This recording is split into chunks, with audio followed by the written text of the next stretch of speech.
2047 నాటికి భారత్ను అభివృద్ధి చెందిన స్వావలంబన కలిగినటువంటి విజ్ఞాన దేశంగా తీర్చిదిద్దడంలో యువత, శాస్త్ర విజ్ఞానం, ఆవిష్కరణలే ప్రధాన చోదశక్తులని మంత్రి జూపల్లి కృష్ణారావు అన్నారు. హైదరాబాద్లోని కన్హా శాంతివనంలో జరిగిన vision India 2047 integrated science, innovation and youth ఎంపవర్మెంట్లో ఏదైతే జాతీయ సదస్సు జరిగిందో అందులో ఆయన ముఖ్య అతిథిగా పాల్గొని ప్రసంగించారు.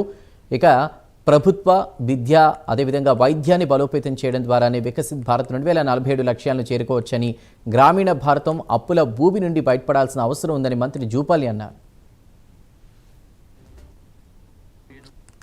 ఆధ్వర్యంలో వైస్ ఛాన్సలర్ జి శ్రీనివాసులు గారి వారి ఆధ్వర్యంలో ఇదైతే నేషనల్ కాన్ఫరెన్స్ అండ్ విజన్ 2047 అంటే ఈ కాన్ఫరెన్స్ కోసం వివిధ రాష్ట్రాల నుంచి వైస్ ఛాన్సలర్స్, ప్రొఫెసర్స్, నిష్ణాతులు వచ్చినట్లుగా ఎడ్యుకేషన్ డిపార్ట్మెంట్ వచ్చింది.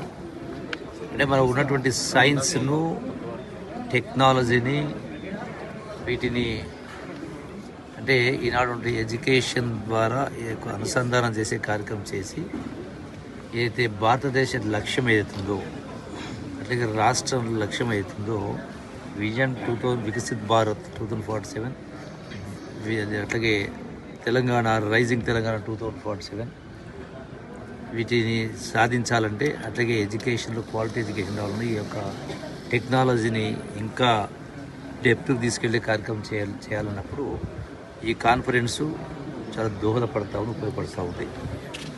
సో ఒకటి ఎడ్యుకేషన్ను స్ట్రెంథెన్ చేయడం, క్వాలిటీ ఎడ్యుకేషన్ తీసుకురావడం, దానికి సైన్స్ను, ఇప్పుడున్నటువంటి ఆర్టిఫిషియల్ ఇంటెలిజెన్స్ కానీ వీటన్నిటిని కూడా అనుసంధానం చేస్తూ యొక్క ఆర్థికంగా కూడా భారతదేశం ఆర్థికంగా ఎదగడం కోసం ఎట్లయితే ప్రపంచ దేశాలతో పోటీ పడడానికి అది ఎన్ని భాషలైనా నేర్చుకోవచ్చు, ఎన్ని లెక్కలైనా నేర్చుకోవచ్చు, ఎంత ఇంగ్లీష్ అయినా నేర్చుకోవచ్చు, ఎంత సైన్స్ అయినా నేర్చుకోవచ్చు.